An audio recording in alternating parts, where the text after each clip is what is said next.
The story was that they needed to put a higher level on the Hume Weir, and it was going to happen before World War II, but then World War II started. That's when my father's family, they lost the property. They had to sell, of course, and a lot of that land was acquired by what they called compulsory acquisition. I think once the decision was made to go to Bulga, the Bulga eventually disappeared off the map and it became Tallangatta. There was some talk about them changing the name even at that stage, but people weren't going to have that. And there was mixed feelings right from the start, but once it was done, people accepted the fact that that's what was going to happen, so they just took to it. A lot of complaints about their gardens had to be left behind and they had to develop new gardens, but the state rivers were very good to people. They put a value on every garden in the town, and including footpaths and everything, were all given a value, and they were paid that amount to try and set their own up, and a lot of people took their own gardens and that with them. It left a bit of a void in what they had to what they got, in that they weren't badly done by, but it just didn't feel the same. I think in the old town where everybody supplied what they had and built their own thing and done their own thing, all of a sudden it was something that was being forced on them and given to them. And a lot of people resented that, and there were certainly a lot of meetings before the shift about it, and there was all sorts of reasons why people were blaming others, and they reckoned there was too many businessmen on the committee and they were only thinking of themselves. But it all blew over when the town eventually got there, and people got consumed in their work doing what they had to do. You didn't get a vote until you were 21 at that time, but the majority of people voted to go to Toorak.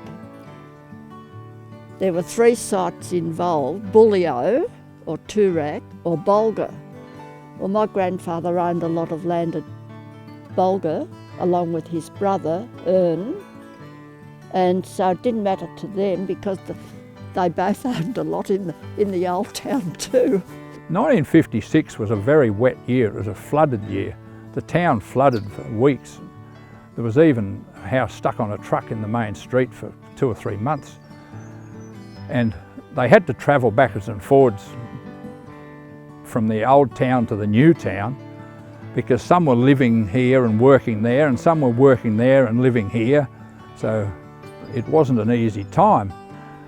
But once again, the government were very good. They supplied a train to carry people backwards and forwards. And in '56, when the floods were on, you travelled by the train backwards and forwards because you couldn't use the flats, they were flooded. There was one particular businessman one night, he wasn't going to wait, he was going to drive himself home along the viaduct. So he took off along the viaduct, and lo and behold, sure enough, the train was coming to pick people up and he had to back up. He had to reverse all the way back to where he came from, very embarrassed about all that. The cars, the bike shop, the fruit shop, the sweet shop, all we had during the war were left with tins of boiled lollies, big tall tins. My family owned the Tallangatta Hotel, which was one of the significant buildings in old Tallangatta. And when I was a child, there were tourist buses would come, and it was very popular. The hotels in those days were very much about accommodation as well as just the bar trade and meals. And on Fridays was very busy because people would come for lunch from out of town. The farmers would come in and have lunch in the dining room. And I think, you know, in those days it was something like 5 and 6, 55 cents.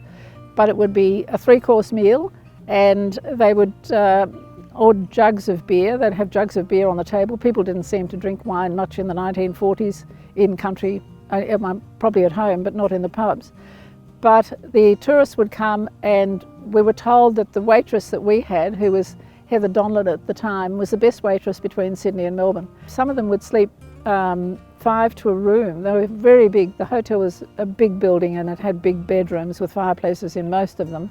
And they would have 4 or 5 beds, and so 4 or 5 women would sleep in one room. Presumably they were friends, hopefully. But there was only one bathroom upstairs, and it intrigued me how they managed, because there would be something like maybe 45 or 50 people staying there, and how if 50% of them were women, how they managed with one bathroom, I don't know. It was a great place for people to stop, and it was a very good hotel at the time. Everybody got new business, replacement business. It was a big hub for the goldfields. A lot of equipment was sent through here. Even after the train arrived in the railway through 1891, they still had to take stock and plant and supplies to goldfields where there was no train running. So they went on for a lot of years, and they were slow trips into the mountains. Originally a trip to Corryong from the old town was a 12-hour trip by coach. You'd leave 5 or 6 in the morning and you didn't get to there until 5 or 6 in the afternoon. I can remember cattle being mustered over at Bunjil, which was 7 miles beyond Grania, and a drover coming in, and they'd muster all the cattle and they'd be driven over the bridle track from Grania, drovers on horseback, down the Towang Street in Old Tallangatta, which was very, very wide, to the sale yards just behind the hotel. As a town looking back into the old Western days, it wasn't unusual to see sheep and cattle being driven down the main street of a Friday on sale day. All the women came to town. They enjoyed the day out. They'd come in their refinery. They'd go to one of the halls where there was tea and scones, spend the day there gossiping while the men went to the sale and then on to the pub. So a lot of them didn't get home until well after dark. And they were generally long trips by gig or dray or something. They were until later years, of course, when they got motor cars. I don't think my mum very seldom ever went to the shops. All the services came to you, from ice for your ice chest. The greengrocer came, he would give us, we'd all rush out like the greengrocer's here, and that was Albert Dean. And he'd give you a few peas, peas in the shell and that for the kids. The butcher, 2 butchers came, got the order.